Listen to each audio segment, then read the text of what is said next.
Hello అండి అందరూ ఎట్లున్నారు? నేనైతే చాలా బాగున్నాను. మీరు కూడా బాగుండాలని కోరుకుంటున్నాను. ఈ రోజు అయితే మేము ఎక్కడికి వెళ్తున్నామంటే గంగాపురం అయితే వెళ్తున్నాము. చాలా డేస్ అయితే అయిపోయింది వెళ్ళాక, సడన్గా అయితే వెళ్ళాము. 9కి వెళ్దామని అనుకున్నాము, కానీ అది తీరా 11 అయ్యింది. సరేలే ఇంకా ఎండలు బాగున్నాయి కదా, తొందరగా అయితే వెళ్ళి తొందరగా వచ్చేద్దామని అనుకున్నాము. బయలుదేరిన ముహూర్తం బాగాలేనట్టుంది. మాకు మధ్యలోకి వచ్చినాక ఎవరో ధర్నా చేస్తున్నారంట, వేరే రూట్ నుంచి వెళ్ళండి అని చెప్పి అక్కడ ఉన్న పోలీస్ వాళ్ళు అయితే వేరే రూట్ నుంచి పంపించారు. డైరెక్ట్ వెళ్ళే రూట్ నుంచి వెళ్ళి ఉంటే 10 నిమిషాల్లో వెళ్ళేటోళ్ళం, కానీ అక్కడ ధర్నా జరగడం వల్ల ఇక్కడ నుంచి వెళ్ళాల్సి వచ్చింది.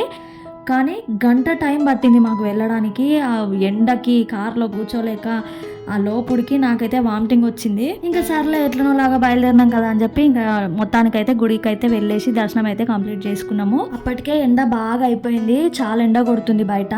ఇంకా దర్శనం అయితే కంప్లీట్ చేసుకొని కొద్దిసేపు అయితే గుడిలో అట్లా కూర్చొని బయటకు అయితే వెళ్ళాము. ఈ గుడి ఎంతమందికి తెలుసు? మార్నార్లో ఉండే వాళ్ళకైతే చాలా మందికి తెలుసు, చుట్టుపక్కల ఉండే వాళ్ళకి కూడా చాలా మందికి తెలిసే ఉంటుంది.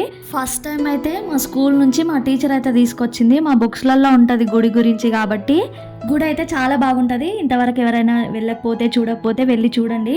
ఇంకా జాతర టైంలో అయితే చాలా పబ్లిక్ ఉంటారు, ఇప్పుడు లేరు. కానీ ఇంకా పిల్లలకైతే కొన్ని ఫొటోస్ తీసినాము, మేము కూడా కొన్ని ఫొటోస్ తీసుకున్నాము, సెల్ఫీస్ తీసుకున్నాము. అక్కడ ప్రసాదాలు ఉంటే ప్రసాదాలు అయితే తీసుకొని తినేసి, అప్పటికే చాలా ఆకలి అవుతుంది కదా, అందరం అయితే తినేసి ఇంకా మళ్ళీ ఇంటికైతే బయలుదేరినాం. ఇదండి ఈ రోజటి ఈ చిన్న వీడియో. ఈ వీడియో మీకు నచ్చినట్లయితే లైక్ చేయండి, షేర్ చేయండి, సబ్స్క్రైబ్ చేసుకోండి ఛానల్. ఇంతవరకు సబ్స్క్రైబ్ చేసుకోతే ఉంటాను.